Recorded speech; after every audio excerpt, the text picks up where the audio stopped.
Does your dog have cancer, diabetes, obesity, allergies, yeast infection, or do you have joint and ear problems? Whatever it is. Just one sec, let me spin this around. Now, this is going to be some pretty mind-blowing stuff. Literally, when you see this, your jaw is going to be on the ground if you're a pet owner, especially if you're feeding any one of these pet foods. But really, it's important for you to understand that in order to get kibble, your pet food, to stick together, you need starch. Look, when feeding these foods, it's really important to know that the pet food manufacturer doesn't really feel it's important for you to know how much sugar is in a bag of food, nor will you see it in the ingredients where a lot of people look. Some pet owners are getting on the phone, calling the manufacturer, and the manufacturer is telling them, hey, look, there is no sugar in our food. So we're going to explain a little bit further what you should say to your manufacturer if you really want to get the lowdown on what's happening.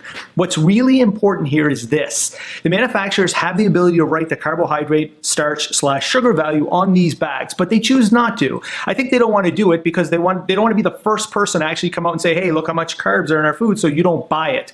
So let us jump in here and let us be the first to get this ball rolling and hopefully to inspire more manufacturers out there to be transparent. It's very important that these values are represented, and it's very important that these pet owners know how much sugar is in their food. A lot of people think that grain-free means no sugar. That couldn't be any further from the truth, and I'm going to show you today how grain-free can actually have more sugar than regular pet food. Now, watch the stuff we're about to show you. Okay, now look, the pet food manufacturer doesn't exactly show you where the sugar is. Even if you look down the ingredient panel, you're not really going to see sugar anywhere on there. This is going to be the most important part of this equation. Now, we'll teach you later how to figure that out, but first, we've already pre-calculated some of these bags. This is the #1 selling brand right now in the world. Check this out.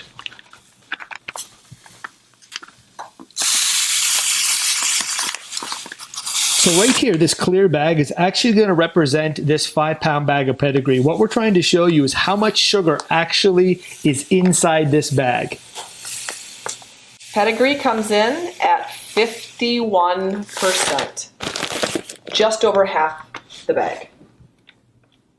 Next is good old Kibbles and Bits. Take a guess, Rodney. What do you think Kibbles and Bits will come in at? Gosh, I have no idea.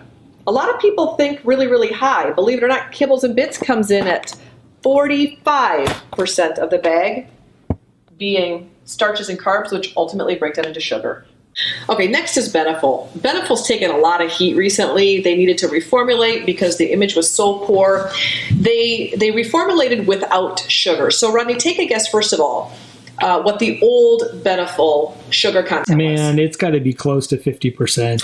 Actually came in at 45%. And then they reformulated, and guess what their new and improved sugar count is after they got actual sugar off the label? From 45? From 45 to 43%. Now for the grain-free options. People pay a lot more for grain-free foods. They're all the rage. A ton of my clients think that grain-free is about the same thing as feeding a fresh food diet. So what do you think, Rodney? We're looking at a grain-free sweet potato and bison formula. Where do you think we are with the sugar content? I'm going to say there's like hardly any sugar in this. I'm thinking like around like 10%. It's grain-free, right? So you're saying 10%? I am. All right. This food came in at 54% sugar. So basically 54% of this bag, take a look, is composed of starches. It's pretty easy to see if you could tell that the first ingredient in this is sweet potatoes. Potatoes have never not been known to not be starchy. 56%. 35%. All right, veterinary diet. You think getting it from your veterinarian, it would certainly be better quality, less sugar, right? Absolutely. For over $100 a bag, it better be. Not so much. We have an allergy diet coming in at 56%. All right, coming in at 53 and 58% are these veterinary prescription diets for GI problems. And that's especially devastating because these animals already have gut problems. Okay, look, what's really important here is how the manufacturer is going to perceive this if you give them a call. If you start talking to them about sugar, they may dilly-dally and not give you a proper answer. What you're looking at here is a series how this converts to sugar. These are your soluble carbohydrates. Literally, they are converted over to starches, which then really means sugar. This is how the body's going to digest it. So don't ask here. Ask here when you want to ask your manufacturer what's in the pet food. Remember this bag that I showed you earlier and these values that were right here? Now look, Let me show you super quick because I wrote it down and I blew it up for you right here.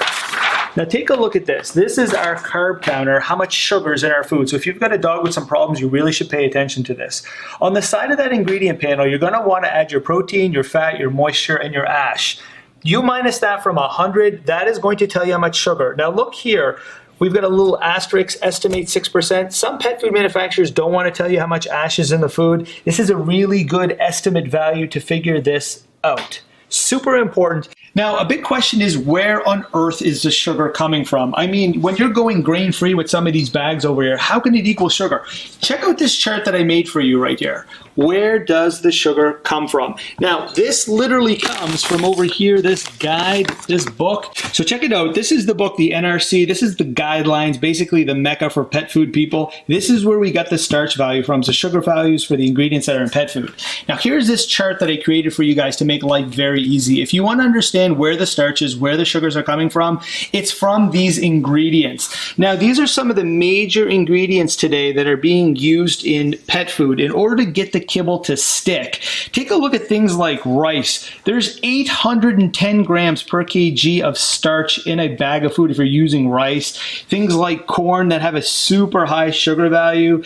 Now, the kicker is the grain-free items. Notice the little asterisks that we put down here for you. Take a look at things like lentils, peas, chickpeas, and potatoes. These are things that are used in grain-free but are packed with sugar. Here's the take home and the biggest shocker in this, the one that really gets to me. Take a look at these two bags right here, for instance, the Pedigree and the Medi-Cal. One's a veterinarian line food and one you can buy at your local supermarket. First of all, this bag right here, this bag is 51% carbohydrates, aka sugar.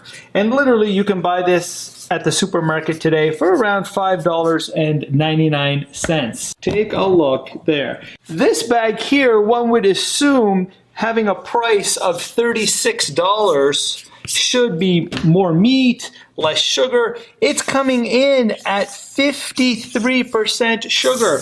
It has more sugar than the bag of Pedigree. Here's what's even more crazy. These two bags are made by the same company. So this bag online is about 16 bucks.